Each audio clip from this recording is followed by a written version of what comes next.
Hello everybody, Live for Life here with another deck profile for you guys. Just been rolling out these deck profiles lately. Anyway, so this is with my Performapal deck. This is with the Magicians and Odd Eyes. I know a lot of people are saying that, oh, you don't need them anymore, but me personally, I think they are still necessary in the deck. I hope we do get Creation and Destruction, but hey, we'll see. Anyway, so with all that being said, this deck is very fun, but however, it's not the most consistent thing in the world. It honestly that has been one of the biggest problems with Performapals, and it still is, even though they have one and a two, and oh wait, that's right, two draw cards, and oh hey, look at this, more draw cards, and oh hey, search card. Well, technically another one. What I'm saying here is, even though they have like two draw cards, two search cards, a pseudo search card, they're still rather inconsistent, which is a big problem. But, however, once they get going, this deck is a menace. Once it gets going, that's the keyword. It's like kind of like Crystal Beast, where they take a while to get going, but they once they get going, they tend to be pretty good. Now, unlike Crystal Beast, though, this is a far better deck. Although Crystal Beasts are still very fun to play. I'm not like bashing on that deck at all. Anyway, so let's get on to the deck profile before I start rambling even more. First and foremost, 3 Odd Eyes Pendulum Dragon. He is the boss monster of the deck, and he benefits greatly from the Performapal playstyle of attack and defense manipulation. That is how this deck plays. That is how the archetype is designed. Fluctuate your opponent's attack, fluctuate yours, get yours to be super high, get yours opponent's to be super low, and just go ham from there. And of course, Odd Eyes does double the battle damage when attacking a monster. Yeah, OTK for days. Anyway, so next up, 3 Stargazer Magicians. Basically what this guy does is, if a pendulum monster you control attacks or is attacked, your opponent cannot activate any spell cards until the end of the damage step, and he becomes a scale of 4 if you do not have an Odd Eyes or Time Gazer over here in the other pendulum zone. Now, that whole become scale of 4 thing, honestly, that is one of the big downfalls of Stargazer and Time Gazer, because he also has that effect. And then you can't use the Performapal pendulums with them. Not that you really would want to, but sometimes you do come into those situations where it'd be really nice, and honestly, it'd be almost like irrelevant to play this guy if you had like this guy and this guy. Anyway, so he has another monster effect, well, an actual monster effect, that is kind of okay, but is really not going to happen ever that often, because, let's face it, your opponent's never going to, basically, if a pendulum monster you control is bounced, you can summon it right back, or a monster at the same level. That being said, that doesn't really happen very often, and yeah, I mean, your opponent's not going to bounce back Odd Eyes with like Compulse or something, fully knowing that he's just going to come right back out, because I think it just says same name, not same level.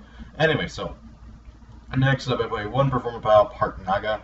Basically, you almost never normal summon this guy. You mainly want to pendulum summon him. I mean, not pendulum. You want to use his pendulum effect, which basically allows you to target one face-up monster you control. It gains 300 attack for each Performapal card you currently control. Now, the keyword there is card, in that whatever monster you target gains 300 attack for each Performapal pendulum and spell and trap and pendulum monster you control, and of course other monsters.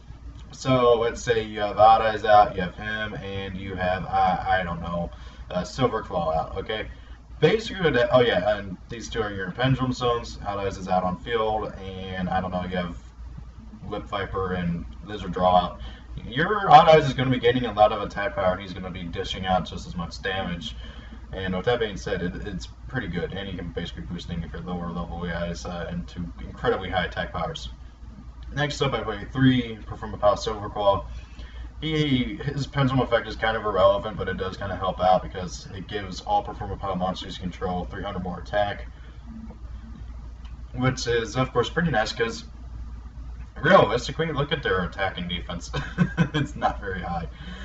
His monster effect is basically the same thing, except that it's whenever he attacks, and then they gain 300 for each, well, until the end of the battle phase. So he attacks, he goes up to 2100, and Wizard goes up to 1800. And that's only until the end of the battle phase too, which kind of sucks, but hey, whatever. He still is basically a Russian Rhino. And then 3, I almost called it by its Japanese name, Performapal Whip Snake. Basically, once per turn during the adverse main phase, you can target a face-up monster on the field, switch its current attack and defense, and it just occurred to me he is the only non-pendulum monster in the entire deck. And that's for a pretty good reason, because generally speaking, pendulums are just better than regular effect monsters. And honestly, Whip Viper is probably the best non-pendulum Performapal out, mostly because of that attack and defense switching. And generally speaking, most monsters that have high attack have low defense, and vice versa. Of course, there are some that have high attack and defense, like Maestro, which is annoying because he has higher attack and defense than Whip Viper can get over. Anyway, so next up, 3, Performapal Pendulum Wizard. His pendulum effect is something that you'll almost never use, although when you do use it, it can be quite helpful. Basically, his pendulum effect is if a Performapal monster is pendulum summoned to your side of the field, all Performapal monsters you currently control gain 1,000 attack until the end of this turn. Pretty nice effect. Basically, let's see, summon out another copy of him. He goes up to a 2,500 attacker. Sadly, it only boosts up Performapals, so Odd Eyes won't be gaining any 1,000 attack and becoming 3,500, which would be really funny, to be completely honest. His monster effect, and this is the main one you use, is if this card is special summoned in any way, which is really, really cool. Target up to 2 cards you control, destroy them, and if you do, add an equal number of Performapal monsters with different names from your deck to your hand except himself. You can only use this effect once per turn. The reason why this is so nice is that it literally searches out like 3/4 of the deck, and it's just that destruction thing really does not matter, because generally speaking, what you're going to do is you're going to activate Stargazer, activate Timegazer, Pendulum summon out him and maybe some other monsters, use his effect, destroy Timegazer and Timegazer and Stargazer, search out Part Naga and Silverclaw, put them into your Pendulum Zone stat or a Lizard Draw, and basically go from there. Because you're really not losing anything if you destroy your pendulums. Now, if you don't destroy your pendulums and you destroy like some spells or traps or some other monsters that are not pendulum monsters, you do go bit like even, which kind of sucks. Next up, I play 3 Timegazer Magician. This guy, he has a very annoying pendulum effect where you cannot control any monsters if you want to activate them, which sucks a lot, because if you top deck them and you have a full field of monsters and you want to put them in your pendulum skill, you can.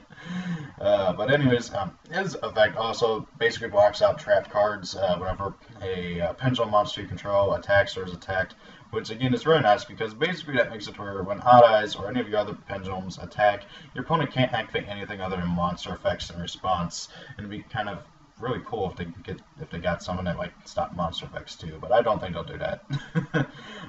His monster effect is also pretty nice. Basically, each turn the first card in your pendulum zone that would be destroyed by an opponent's card effect is not.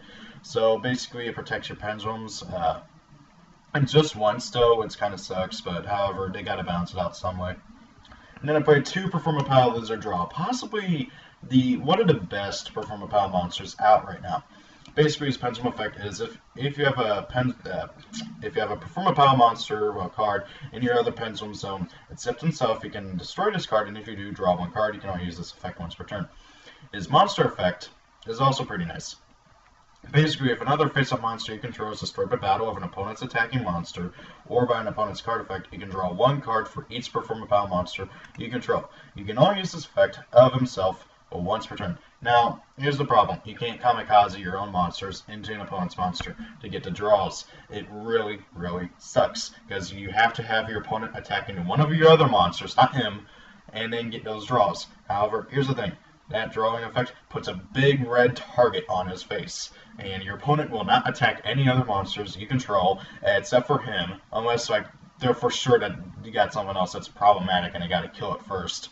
That being said, if you have like him and Anades out, at most you'll get a 1 draw out of it, provided your opponent kills Odd Eyes some way.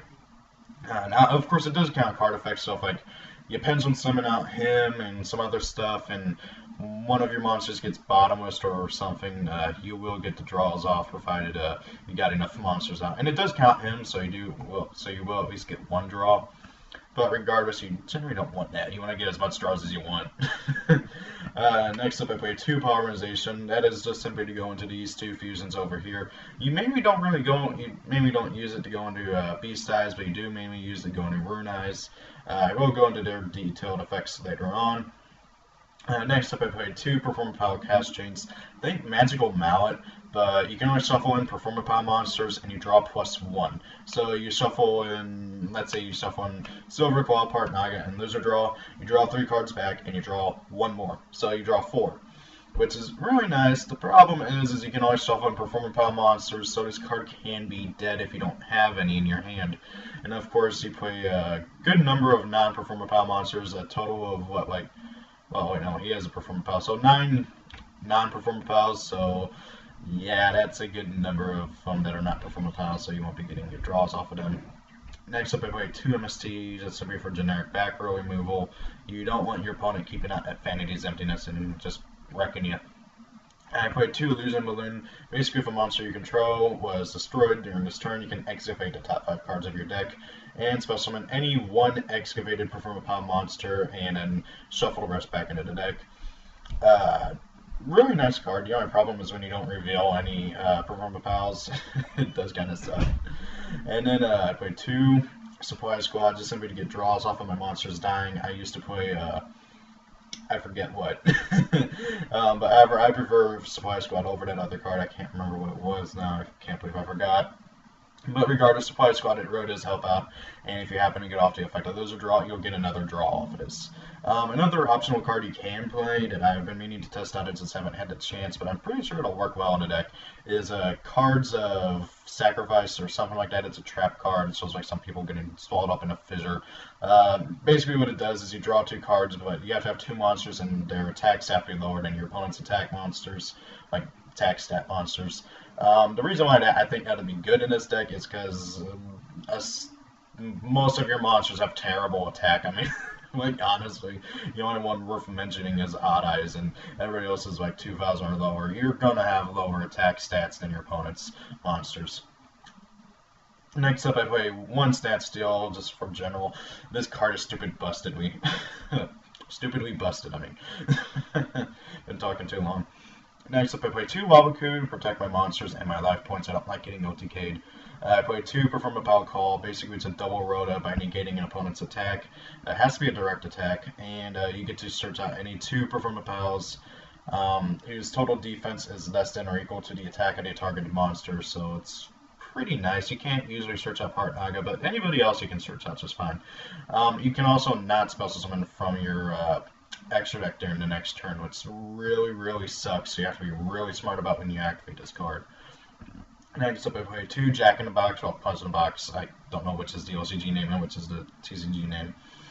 Anyways, what this basically does is when your opponent's monster declares an attack while they control 2 or more monsters, target that monster, negate the attack, then send 1 other monster your opponent controls to the graveyard, and the monster that you negated the attack of loses attack equal to the attack or defense, whichever is higher, of the monster that you sent, which really helps out with that whole attack and defense manipulation.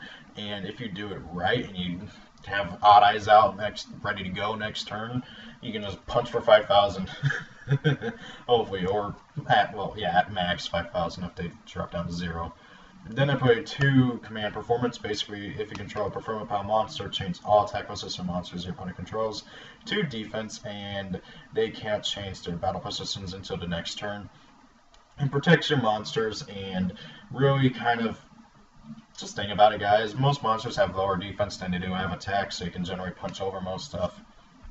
Now onto the extra deck. I play 1 Fortune Tune. I really like Fortune Tune for defense. It cannot be targeted, and you get 500 more life points each turn. Plus, also that whole shuffle into stuff back into the deck thing is really nice. 1 Nevier, in case of anything, it's bottomless, which happens often. 1 Rhapsody in Berserk, because I like getting rid of stuff in my opponent's graveyard. 1 Cowboy for the extra 800 damage. 1 Dagusta Emerald to recycle stuff. 1 Excite on Night. 1 101, 103.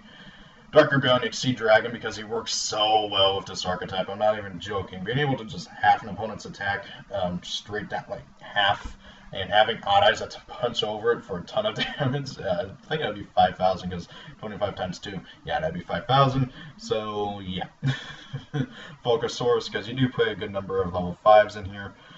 And then one direct call stack just off that off chance that you get out 2 odd eyes and you really need to go into an exceed. You could also switch this out with Big Eye or any other number of rank 7 exceeds that you think would be better. Now onto the two fusions, but I played 2 of each, so 4 is Beast Eyes Pendulum Dragon. He needs a Dark Dragon type monster and a Beast type monster. He must be fusion summoned or special summoned from the extract by attributing the above cards you control. You do not use polymerization, although you can use polymerization if you really need to, and cannot be special summoned by other ways. If this card destroys a monster in battle, inflict damage to your opponent equal to the original attack of the Beast type fusion monster you used to special summon this card. So there's really only like one Beast type monster in here, which, if I remember correctly, is good old Silverclaw. I thought I had another one here, but I'm just remembering things wrong. So your opponent will be taking 1,800 damage every time Beast Eyes kills a monster, plus whatever damage you did from attacking over something. He's got a whopping 3,000 attacks, so he's going to get over most things, which is really nice. Sadly, you cannot use Beast Eyes to go into Beast Eyes because he's an Earth. Then I played 2 Rune Eyes Pendulum Dragon. This guy is also pretty cool. He needs Odd Eyes and a Spellcaster, so doop, doop, and doop. And basically, he gains certain effects depending on like if those monsters were pendulum summoned or not, and depending on the level of the spellcaster monster that you used. Now, if the monsters that you used for fusion summoning him were pendulum summoned, he basically is unaffected by everything your opponent controls until the end of the turn. And then his other main effect is that if you used a level 4 or lower spellcaster, he can attack twice on monsters each battle phase, which is really nice, getting to attack twice. He's 3,000. And then the other one is if you use a 5 or higher, he can make up to 3 attacks on monsters during each battle phase, which is just ridiculous. This guy can wipe out an entire board and do a ton of damage doing it. I mean, he's 3,000 attack power, okay? So, now sadly, your only target for that level 5 or higher is Stargazer, but yeah, he's also only the only worth running level 5 or higher magician in the deck, but hey, who knows, they might get more. Now then, guys, that is my general deck profile. This is the build that I've been liking the most. I have tested out a few other builds. I've been meaning to test out that card of sacrifice. I have not had the time to really do very much testing lately, except for school testing, which really, really sucks. Anyways, guys, thank you all for watching. Please rate, comment, and subscribe. And if you like these more detailed deck profiles, please let me know. I've been trying to do more detailed deck profiles and Devpro duel compilations where I try to go into more detail and explain things and go into better detail why I do things the way I do. So guys, thank you for watching. Have a great day and peace out.